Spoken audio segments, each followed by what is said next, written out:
Kom til. Tak. Yes, herre Bjørn.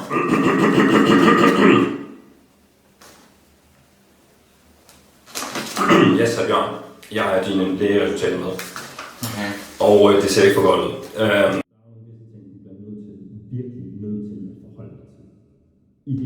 Jeg vil gennemgå med dig nu, og det er meget, meget vigtigt, at du hører efter. Det er virkelig, virkelig, virkelig.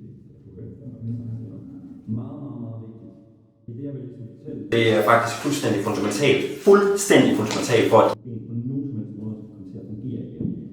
Fuldstændig. Hvis ikke du lytter til, hvad der står her, dit hoved vil simpelthen falde af. Dit hoved falder af kroppen, og du vil aldrig nogensinde kunne gå igen. Aldrig nogensinde, hvis ikke du tager de vitaminer, jeg giver dig. Forstår du? Er du med? Nej, jeg fik vist ikke det hele med. Og hvorfor? For så! Jeg sover!